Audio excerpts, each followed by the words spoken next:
கடலூர் மாவட்டத்தின் பல்வேறு பகுதிகளில் கழக பொதுச் செயலாளர் தியாக தலைவி சின்னம்மா வழிகாட்டுதலின்படி செயல்படும் துணை பொதுச் செயலாளர் திரு டிடிவி தினகரன் இன்று கழக கொடியை ஏற்றி வைத்தார்.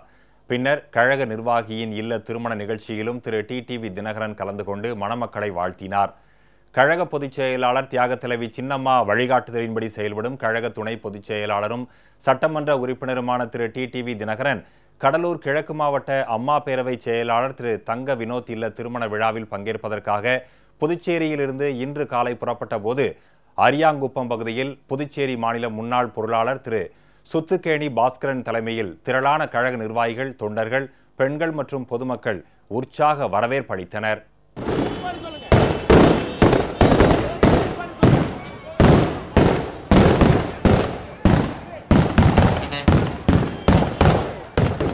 இதனைத் தொடர்ந்து கடலூர் மாவட்டம் பெரிய காட்டுப்பாளையம் பகுதியில் பெருந்திரளான தொண்டர்கள் மத்தியில் கழக துணை பொதுச் செயலாளர் திரு டிடிவி தினகரன் கழக கொடியை ஏற்றி வைத்தார். இந்நிகழ்ச்சியில் கடலூர் கிழக்கு மாவட்ட கழக செயலாளர் திரு கலைச்செல்வன் உள்ளிட்டோர் கலந்து கொண்டனர்.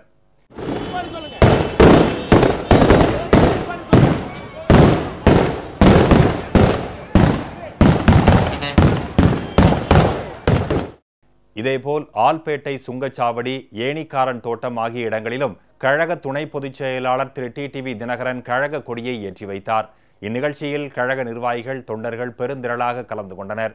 இதனைத் தொடர்ந்து கடலூர் கிழக்கு மாவட்ட அம்மா பேரவை செயலாளர் திரு தங்க வினோத்தின் சகோதரர் அகில்ராஜ், வைஷாலியின் திருமணத்தை கழக துணை பொதுச் செயலாளர் திரு டிடிவி தினகரன் நடத்தி வைத்தார். மணமக்களுக்கு அட்சதை தூவி வாழ்த்து தெரிவித்தார். தொடர்ந்து கடலூர் கிழக்கு மாவட்ட அவைத்தலைவர் திரு ஜி ராமலிங்கத்தின் அண்ணன் மகன் எல் ராமகிருஷ்ணன், எம் மீனா ஆகியோரின் திருமணம் அண்மையில் நடைபெற்றதையொட்டி அவர்களது இல்லத்திற்கு சென்று புதுமண தம்பதிகளுக்கு கழக துணை பொதுச் செயலாளர் திரு டிடிவி தினகரன் ஆசி வழங்கினார். திருமண வீட்டார் சார்பில் கழக துணை பொதுச் செயலாளர் திரு டிடிவி தினகரனுக்கு நினைவு பரிசு வழங்கப்பட்டது.